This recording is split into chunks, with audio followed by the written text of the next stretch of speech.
शील प्रभुपाद की जय, गुरु गौरांग की जय।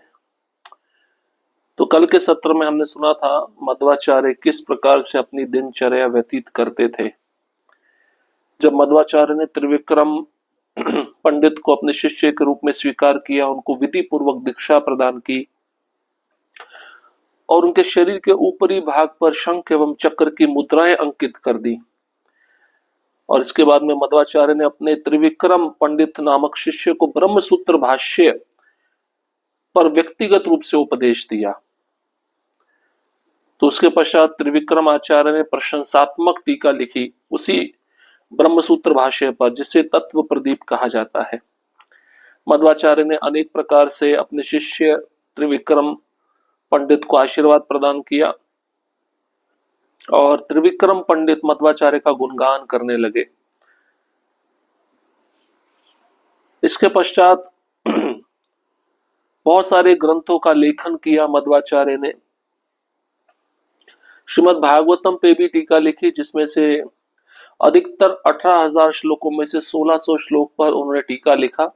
मुख्य रूप से 10वां स्कंद और 11वां स्कंद, इस पे उन्होंने बहुत ज्यादा जोर दिया। तो किस प्रकार से मध्वाचार्य साहित्यिक कार्यों का लेखन किए और उसके पश्चात मध्वाचार्य ने अपने शिष्य त्रिविक्रम आचार्य पंडित के कहने पर सभी ग्रंथों का सार लिखा, जिसका नाम था अणु व्याख्यान। अब हम मध्वाचार्य के विषय में एक और सुंदर लीला श्रवण करेंगे, किस प्रकार मध्वाचार्य ने बैल पर कृपा किया। अपने शिष्यों को प्रचार करते हुए मध्वाचार्य को अक्सर सीधे उस बैल से वार्ता करता देखा जाता, जो राजा जयसिंह द्वारा ग्रंथों की पुनः प्राप्ति के पश्चात उनके ग्रंथों को धारण किए हुए बैलगाड़ी को खींचता था। वास्तव में यह बैल मध्वाचार्य को अत्यंत प्रिय था। उन्होंने अनेक बार यह कहा कि वह बैल उनके शिष्यों से अधिक ध्यान पूर्वक सोता था। यदि आप मध्वाचार्य को विशाल श्रोता समूह के समक्ष बोलते हुए उस बैल को देख पाते, तो आप ये ध्यान देते कि उसके कर्ण वक्ता की दिशा में मुड़े हुए थे। तो मध्वाचार्य के शिष्य एक अद्भुत दृश्य देखते थे। जब भी मध्वाचार्य अपने शिष्यों को प्रचार करते थे और उसी प्रचार में वह बैल, जो उनके ग्रंथों का बैलगाड़ी खींचता था, जो जयसिंह राजा द्वारा दिया गया था, तो वह बैल वास्तव में मध्वाचार्य के शिष्यों की अपेक्षा अधिक ध्यान पूर्वक मध्वाचार्य के प्रवचनों को सुनता था। और मध्वाचार्य को ये कैसे पता चला? मध्वाचार्य जब बोलते थे तो उस बैल के जो कान हैं बोलने वाले की दिशा में मुड़े हुए होते थे। तो मध्वाचार्य ने देखा मेरे शिष्यों के अपेक्षा बैल मेरा प्रवचन बहुत ध्यान पूर्वक सुनता है। कई बार मध्वाचार्य ने पुनः पुनः अपने शिष्यों की अपेक्षा उस बैल का गुणगान किया था। उसके पश्चात ऐसा हुआ कि कुछ अनुयायी ईर्ष्यालु हो गए। यह कल्पना करने में कठिन हो सकता है, परंतु वह उस बैल को श्राप देने की दूरी तक चले गए थे कि उस बैल को एक विषैला सर्प डंक मार देगा। परंतु मध्वाचार्य को इस विषय में बोध हो गया था तथा अपनी अत्यंत आध्यात्मिक शक्ति का प्रयोग करके उन्होंने उस श्राप को परिवर्तित कर दिया। जब सर्प ने आकर बैल को डंक मारा तो सर्प मृत हो गया, बैल नहीं। सर्प का शिकार होने की अपेक्षा बैल चमत्कारी रूप से मध्वाचार्य के द्वादश स्तोत्र का उच्चारण करने लगा। अब एक अद्भुत घटना हुई। जब मध्वाचार्य के शिष्य मध्वाचार्य के मुख से अपनी अपेक्षा उस बैल की प्रशंसा को ज्यादा सुनते थे कि हमारे गुरु महाराज बैल का ज्यादा गुणगान कर रहे हैं, तो सारे शिष्य अधिकतर मध्वाचार्य से ईर्ष्यालु हो गए, अपने गुरु से ही ईर्ष्यालु हो गए। हमारे गुरु महाराज बैल का प्रशंसा क्यों कर रहे हैं, वो तो पशु शरीर में है। अब ये कल्पना करना बहुत कठिन हो सकता है, लेकिन उन शिष्यों ने बैल को श्राप दिया कि इस बैल को एक विषैला सर्प आके डस ले। और सच में वो सर्प आया डसने के लिए। और मध्वाचार्य को पहले से पता चल गया था कि उनके शिष्यों ने इस बैल को श्राप दिया है। तो मध्वाचार्य की आध्यात्मिक शक्ति की कृपा से वो श्राप बदल गया। कैसे श्राप परिवर्तित हो गया? जब सांप ने आकर बैल को डसा तो सांप मर गया, लेकिन बैल नहीं मरा। तो सर्प का शिकार होने की अपेक्षा बैल चमत्कारिक रूप से मध्वाचार्य के द्वादश सूत्र का उच्चारण करने लगा। द्वादश सूत्र नामक मध्वाचार्य ने कुछ लेखन लिखा होगा, उसी स्तोत्र को बैल उच्चारण करने लगा सबके समक्ष। इस प्रकार से मध्वाचार्य ने बैल पर कृपा किया। एक अन्य रोचक कथा है जो त्रिविक्रम पंडिताचार्य द्वारा लिखी गई। कभी कभार जब मध्वाचार्य उडुपी में कृष्ण की पूजा करते, वे मंदिर के द्वार बंद कर देते जिससे उन्हें कोई ना देख पाते। द्वार सामान्य से बहुत अधिक समय तक बंद रहते तथा ऐसे एक अवसर पर अत्यंत जिज्ञासु होते हुए त्रिविक्रम पंडित ने भीतर देखा। अत्यंत आश्चर्य में उन्होंने हनुमान जी को भगवान राम की पूजा करते देखा, भीम को भगवान कृष्ण की पूजा करते तथा मध्वाचार्य को श्री व्यास देव की पूजा करते देखा। इस दृश्य से प्रेरित होकर त्रिविक्रम पंडित ने हरिवायु स्तुति की रचना की तथा जब मध्वाचार्य ने इसके विषय में सुना, उन्होंने अपने शिष्य को भगवान का गुणगान करने का उपदेश दिया। केवल उनका नहीं, तत्पश्चात त्रिविक्रम पंडित ने अपनी श्री नरसिंह नख स्तुति की रचना की। अब एक रोचक घटना और घटी। जब उडुपी में मध्वाचार्य भगवान कृष्ण की पूजा करते थे अंदर गर्भगृह में दरवाजे बंद करके, त्रिविक्रम पंडिताचार्य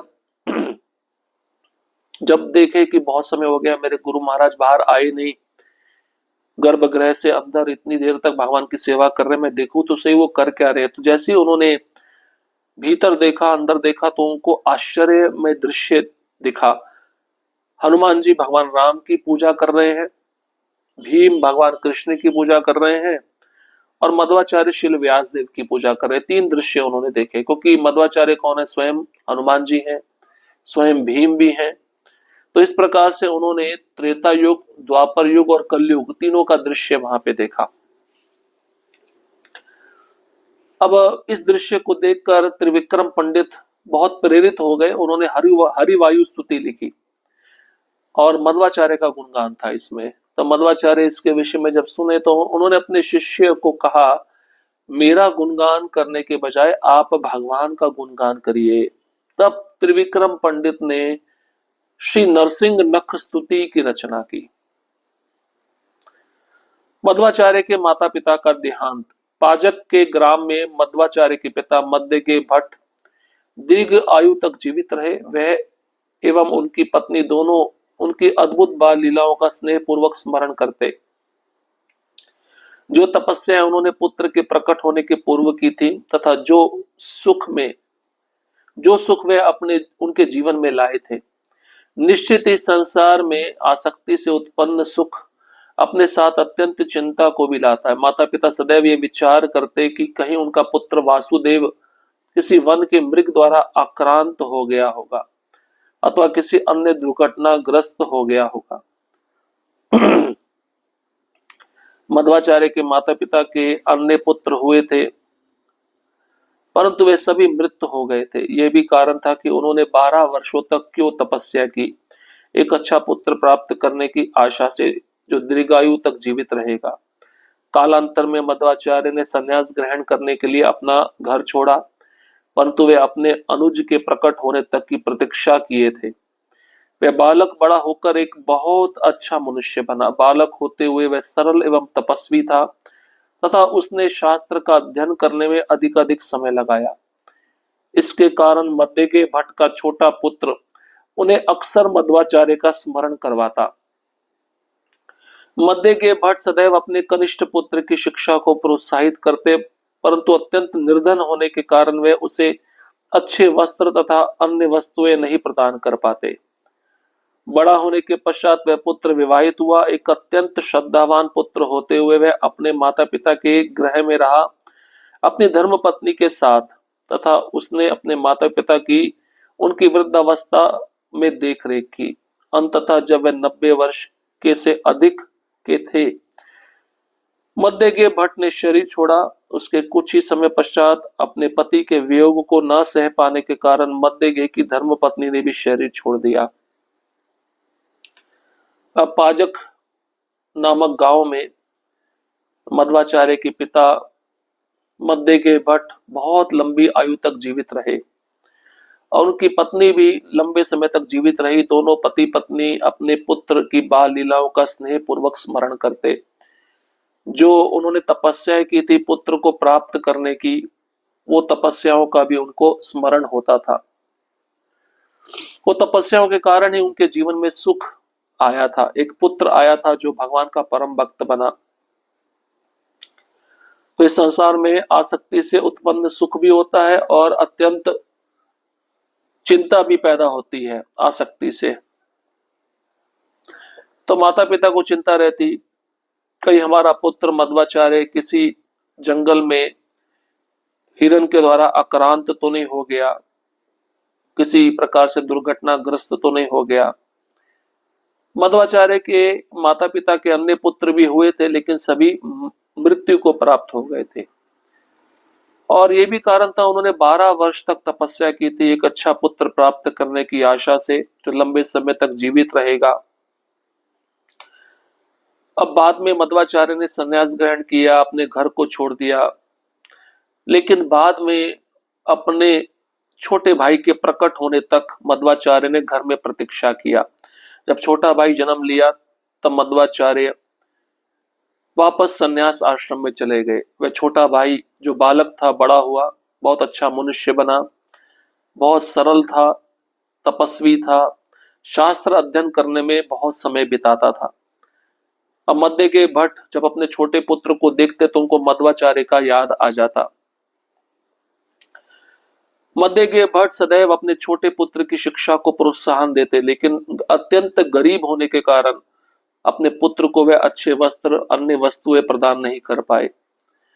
अब वह पुत्र बड़ा हुआ, जो मध्वाचार्य के छोटे भाई हैं, तो उनका विवाह करा दिया गया और अत्यंत श्रद्धा पूर्वक उन्होंने अपने माता पिता के वृद्ध होने तक अपनी धर्म पत्नी के साथ उनकी सेवा की।